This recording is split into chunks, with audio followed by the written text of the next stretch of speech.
Okay, go ahead. Well, what's your response to these allegations? Well, I think they've been a while in the making. Officer Diaz, former Officer Diaz, was indicted several months ago on 16 counts. It appears he's making a plea to 3 counts, which will be heard in the federal court, I believe, next Tuesday, which is June 1st, I would say, in the afternoon. And so we'll know further then. It's obvious that he did make a plea with the federal government in exchange for information.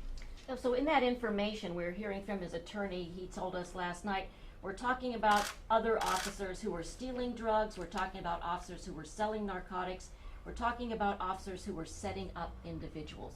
How can you respond to that? Well, I would say this. The indictment for this crime came, I believe, sometime late last year in November. But this investigation started in February of 2015, and the Bakersfield Police Department has been side by side with the federal government, the U.S. Attorney's Office, the FBI, and the Drug Enforcement Agency. Open our doors and our files to them, and also providing investigative services to work side by side with the investigators. During that time, the investigators did come up with some names that Detective Diaz had brought forward. It is my understanding that there is possibly one more indictment coming from an officer of the Bakersfield Police Department, but there are additional 5 individuals who are currently on administrative leave. However, no federal charges will be pending against them. So why are they on administrative leave? They're on administrative leave because we're looking for any policy violations that Damacio Diaz might have brought forward in regards to their name. So that's what we're looking at from an internal perspective at the Bakersfield Police Department. So all 6 of those officers are connected to this case that's with Diaz? Well, I guess it's how you describe, what was the word you used? Connected? Connected to the case. Okay. I can tell you this, that during the course of this investigation, it became clear that Damacio Diaz intentionally manipulated numerous officers to do things, and they were done in a way that oftentimes looked above board. He gained their trust, and once the officers were out of the picture, in other words, Detective Diaz was in charge of the investigation. Once they left, that is when the corruption began. So I can tell you that I am positive. I talked with the U.S. Attorney this morning that these 5 individuals that are currently on administrative leave are not involved and not going to be indicted by the federal government unless further information comes forward. Can you say anything to the fairly specific allegations that we were hearing from that attorney last night? Stealing drugs, selling narcotics, and setting up individuals? Well, I can say that accurately describes Officer Diaz. I can't say that is, well, I know it's not involved, the other 5 officers aren't involved in that criminal behavior, but as I have said, it appears that there may be one other indictment from an officer from this police department who currently resigned. Are you defending all 6 of those officers? I'm not an attorney. I don't know what you mean by defending. They're on administrative leave for a reason. They're on administrative leave, so the administrative leave is, we had a meeting with the U.S. Attorney, with the FBI and the DEA, along with our investigators last week on Friday. And they brought forward the information that the 5 officers were not in violation of federal law. However, there may be some policy violations in regards to that. Once that was our understanding, as we do in all of our cases, when we hear about that type of behavior, they are placed on administrative leave with pay while we conduct the investigation. That's not only to protect it and protect the public from anything that we may think they may be involved with, but also to assure all the employees of the Bakersfield Police Department that we're doing the right thing. So just so I understand, you said there's one officer that you believe will be indicted, and is he also on leave, and is he that officer recently resigned, or retired, I should say. Can you give us any information on who that officer is? I can't give you the name of the officer. The U.S. Attorney asked me not to divulge that. You have to remember, this is a federal case. I have the documents that were divulged last night, I got them this morning and reviewed them with the Assistant U.S. Attorney at 8:15 this morning. I didn't have the ability to look at it last night, and so obviously I couldn't make a statement. The attorney for Mr. Diaz obviously had that and decided to make the statement that he made. How were you first Without, made? without specifically giving his name, the plea agreement said that Diaz named his partner as someone who was assisting him in some of these crimes. Okay. Can you tell us who his partner was in September 2012? I don't know who that is. Can you tell me if you don't know if it's the same person who recently retired? I don't know. No, Okay. Steve. Are there other agencies that are involved in this investigation at all? I have not. I've been not made aware of that. So the Kern County Sheriff's Office isn't involved, or isn't any? I've not been made aware of that, but you could contact the U.S. Attorney's Office to find out. Can you tell me how you were first made aware of the officer's potential corruption and the investigation? Back in February of 2015, we were involved in a case that was occurring, a drug narcotic case, which several of our officers were on, and it was divulged by us, by one of the suspects, that there was possible corruption within the department. We immediately started an investigation and placed Damacio Diaz on leave, and that's where the indictments that were publicized in November came from. So the investigation did begin right here. It did. Can you confirm the retirement date for that officer who retired? Well, I don't have a calendar. What's the date today? The 27th? Yeah, I'm guessing the 13th or 14th Of this month. of this month. about 2 weeks ago. Yes. So back in November, when all of this came to light originally, for us anyway, and that came to light, how do you feel about having yet more problems since then, if I can characterize that way? Well, obviously there's one individual that Mr. Diaz has claimed was working in concert with him. That's disappointing as well. Once we heard of that individual's name, they were placed on administrative leave as well. And so moving forward, we thought we had done everything that we needed to do at that point, but obviously as the attorney's office was getting through the investigation, they divulged 5 more names that he had brought up during the investigation, but once again assured us that they were not involved in federal criminal activity. So I'm still not clear, the former officer who could be indicted, at what point was he put on leave by your department? Oh, I believe, I don't know the exact date, and I don't have it in front of me to tell you the truth, Carol, but I believe it was the same, within an hour of us understanding that there was a problem. So prior to what we heard in November even, the Diaz case coming to light? I don't recall that. Okay. Officer Diaz was with the force for 17 years. Right. Can you talk about, was he a good officer in those 17 years, with the exception of this? Well, it seemed like he was doing fairly well. I can tell you that obviously by reading the papers today that that he signed in the plea agreement show that this criminal and corrupt activity began in 2012. It seems like. I can tell you that his attorney has made him by his statements come out to be some sort of crusader or savior, and he's going to save our community from corruption at the police department. I can tell you this, that he is no Serpico. He did not come forward and tell any of the authorities any of the information that he had over those past 3 years until the indictments were handed down, okay, and he's facing a $10 million fine and life in prison. Do you think that makes it any less credible, though? His statements? No, I don't think so. I think the individual that's uncovered is probably going to face some of the same problems. And like I said, we don't mind him bringing up names. We're going to investigate them.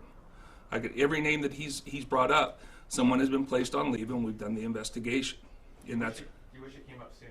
I wish it would have. Yeah, I wish it would have came up in 2012. I wish it wouldn't have happened. I wish he would have came to somebody and said, hey, I think this is going on, or I'm involved in this, and it would have ended. And I can tell you this wholeheartedly as well, by looking at the assets that he accumulated over those years, including a residence that is evidently valued at over $800,000, which I couldn't afford I would say this, that this would have continued to occur had the Bakersfield Police Department and the officers of, here in the FBI and the DEA had not intervened in February of 2015. So do you agree with this notion that there's a culture of corruption within the Bakersfield Police Department? I do not. The 5 people under investigation right now are all day officers, or are we talking about detectives also? Well, they're from different ranks from within the department. What kind of ranks? Well, from sergeants to detectives to officers. You know, Chief, this isn't the first allegations of corruption to a police force in the United States. But speaking to what's happening here right now, how is this impacting the morale of the department and, you know, speaking the integrity of the officers who put on the... Well, I can tell you that most people are happy that we're ridding our department of these officers. It was obviously what they were doing was a clandestine operation, something that was not brought to light until the investigation that occurred in February of 2015. Our officers do not want to be associated with that type of behavior. Our department does not want to be labeled as a corrupt department either. So I would say that and assure the public that as we go through these types of investigations, I would assure them that we do the right thing, that we do a thorough investigation. We don't need to be first. I don't need to spread fiction. I need to get to the bottom of the matter and give you the facts, and that's what I'm trying to do. Since this started to happen, I think in November we heard concerns about supervision and oversight perhaps. Has the department or is the department making some changes and maybe more specifically in that? Yes.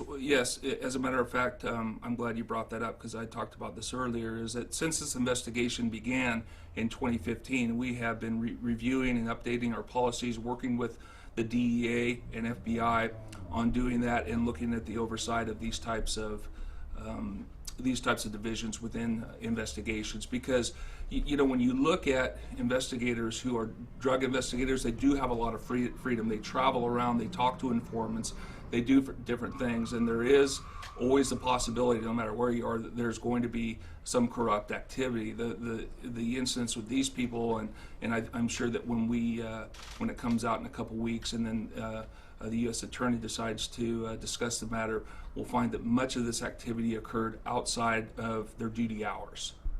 So were there lapses, were there shortcomings in the policies or procedures that the department had?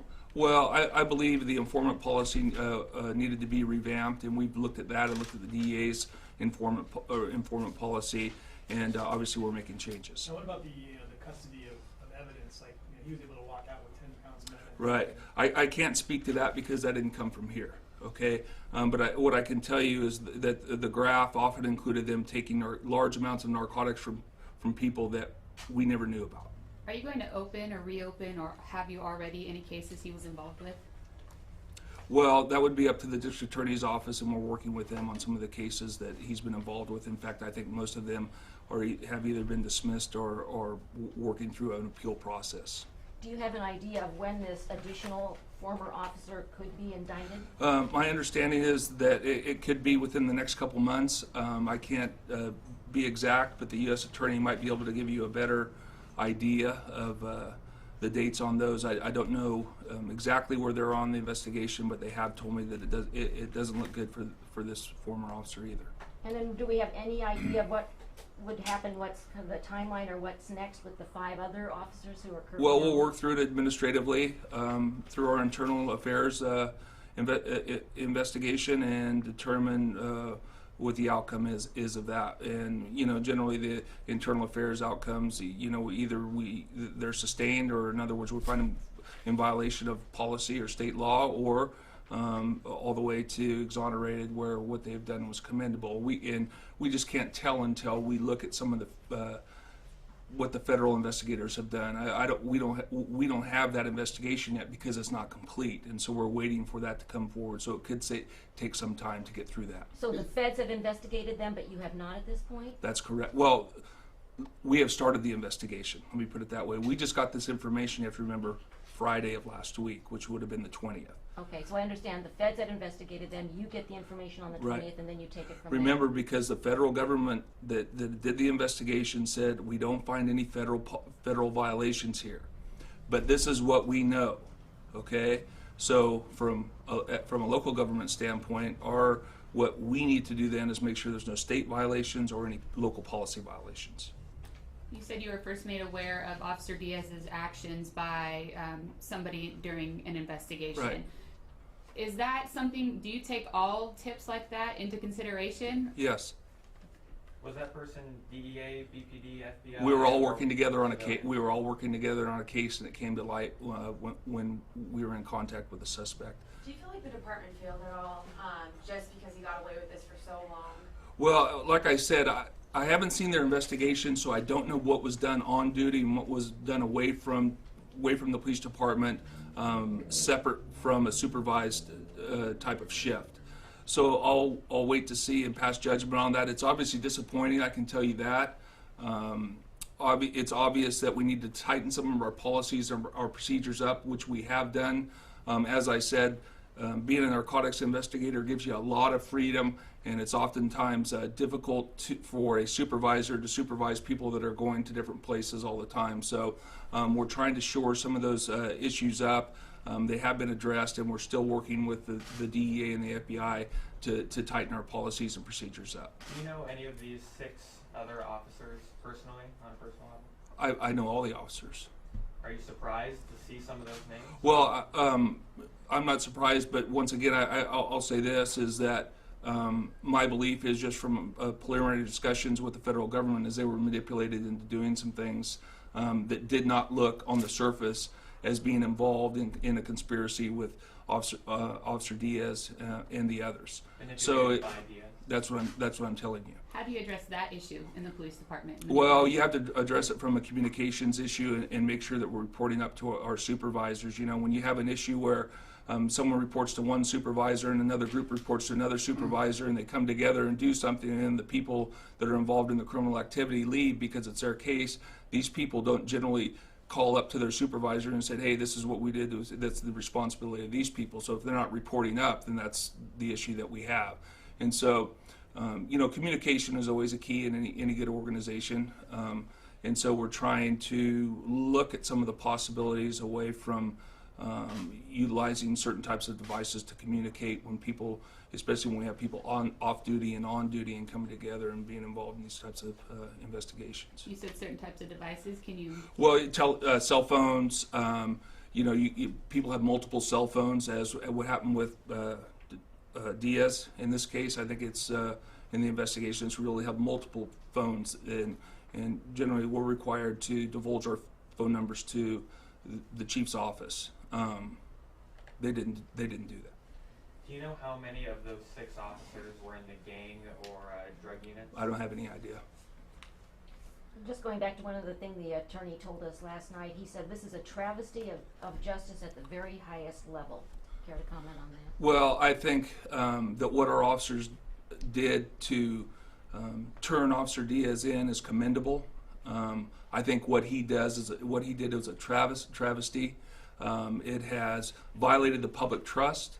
It has put the police department in a dark light at a time when we're trying to build trust with our community. And so I think he's right. It is a travesty what Officer Diaz did, and he's going to get what's coming to him.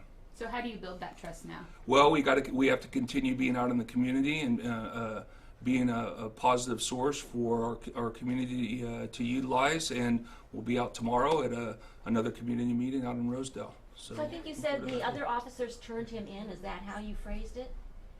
We had let me go through this again. In February, we were on an investigation with the FBI, the DEA, and the Bakersfield Police Department. Okay. During the investigation, it came to light that Officer Diaz was involved in criminal and corrupt activity. At that point, we put him on admin leave, and the investigation began. That's in 2015. That's in 2015. How did Is the that clear? FBI Well, but you indicated that other officers, so that was not other officers within the department. He didn't turn himself in, like I said. Okay, yeah. Yeah, like I said, he's no Serpico. He didn't come forward and talk about the graft that was happening in the department. This didn't come to light until he was caught. Okay, and then the rest of it hasn't come to light until he cut a deal with the federal government to provide information, which we're taking now and investigating. And we don't mind him bringing up names. He can bring up all 404 officers in the department. We'll investigate every one of them. So there isn't going to be another independent investigation other than what you were doing? Tell me what you mean, Ann. The independent investigation within the department, like what you just said. Sorry, I'm just trying to. Okay, our internal affairs investigation is going to run its course. If another government agency, the federal government, wants to come in and do an independent investigation, they're welcome to follow up again. But I have been assured, once again, by the U.S. Attorney, okay, the Department of Justice, the Federal Bureau of Investigation, that those 5 officers that we currently have on admin leave were not involved in any federal criminal activity or conspiracy with the officer who's indicted, or the former officer who's indicted, and the one that quite possibly could be in the near future. I think a lot of us are having trouble with the differences from Torres's statements last night and yours this morning. And, you know, I think Torres is often described as a police officer's attorney. He's got, you know, he's highly respected. He has this military record. And he said some pretty astounding things last night. Are you saying that he overstated this in a big way? Well, that's my opinion, okay? And that's only my opinion, sure. all right? You know, and I've known Mr. Torres for quite some time, and he is a very positive role model in our community. But until, I guess, we have more evidence of what he stated to you yesterday and your reporters yesterday, I think it's overstated. We don't have that evidence at this point. Now, would I redact what I said if more comes forward? Of course I would. Will he? We'll wait and see. So this case aside, are there any other investigations right now into officers at the Bakersfield Police Department? I don't know if anybody from Internal Affairs is here, but we usually have 20 to 30 investigations going on at the same time from public complaints. Okay. When it comes to internal affairs investigation, as we all know in this room, generally those are things that we hear about when they happen, but nobody in the public ever gets to find out the results of that. Right. And I know there's laws in place Right. and all that to protect those officers. But what's your message to the public who will likely not find out what happened to those 5 or 6 officers? Well, my message to the public is we're going to do the best investigation, finding somebody exonerated on a complaint where it should be sustained. And so we're going to do the best job we can. It goes through a bevy of reviews all the way up to me and then back down, and then it comes to me for a final say. But the protections that officers have are what they are. Okay, and unless those are changed and made more lenient, I have to abide by the law and make my findings on what it says. You talked about that final decision, but obviously that's not something we find out about. So Right. really, is it just a matter of we have to trust you? I would hope you trust me. Are you afraid for your job? Are you scared that this is going to affect you in any way? I don't know. Any of the higher ups within the department, just because this whole thing happened, I guess, under your watch? I don't believe so. I don't think that was conveyed during the investigation. When we met with the federal investigators the other day, that there's any reason to believe that anybody above Diaz and the other officer that is looked at have been involved or were aware of any of the criminal activity that was occurring. Let's talk about the impact to the police department. Okay. With this officer gone, his case is maybe still open, under investigation, things like that. What does that do to the police department? Well, it's like I said, I believe we've been in contact with the district attorney's office and discussed some of these cases. I believe many of them were dismissed, others are under appeal, and so that's handle those. Well, what I mean is there more of a workload for somebody now? No, I don't believe so. Does that mean real criminals could be getting off the hook because of detectives? It does, yes. It's very disappointing, isn't it? What's your message to Damacio? He gained the trust of a lot of officers. He manipulated them into working in concert with him without the understanding that he was involved in a criminal enterprise and conspiracy with another individual. And for that, like I said, next week when the plea is read, he'll get what he has coming to him. Is it way too early to speculate what's going to happen with his partner in 2012 or the other 5 officers? I wouldn't have. Yes, it is, and I wouldn't have any idea, especially on the other officers, since it's not my investigation, and I have to rely on the U.S. Attorney's Office to finish that. This goes back to the rights of officers, and I know you don't have a lot of control over it, but some members of the public are probably rightfully have questions about the fact that Diaz was on paid administrative leave for February 2015 to, full year. And including several months after he was indicted. Can you talk about why you were not able to maybe take him off paid leave? I can tell you, I'm as conservative as most people in this county, okay? And do I agree with the paid administrative leave? I do not, but it is a matter and a point of California law that's held in our public employment law, and it is what it is, and so we have to abide by that, and that's what we did in this case. Okay. Will we ever know the name of Diaz's partner in 2012, who that retired officer is, if it's the same person? I don't know. Is that something that can be looked up? What's- Or is that something that can be looked up, or is that not public record? Oh, I'm sure they're on several cases together. Right, but I'm asking to find out. I know Stephen asked You could this probably go earlier. over to the courthouse and pull up their cases, right, and they'd be in the I same believe I case. already know his name. I'd like Okay. to- We just Yeah, want to hold confirm that it, so one. we're not Right. doing the wrong kind. Steve might want to share it with you if he knows. I can't divulge it. I've been asked by the U.S. Attorney not to divulge it during the middle of the I'd rather investigation. talk with you in private. Okay, and does it look bad for me? Sure, it does. But the fact of the matter is the case is going to be completed, and the person is going to be held accountable for their actions as well. I can tell you that. Thank you. Okay. Thank you, Chief. All right. Good day, guys. Thank you. I appreciate it. Thank you, Chief. Bad circumstances. But Yes.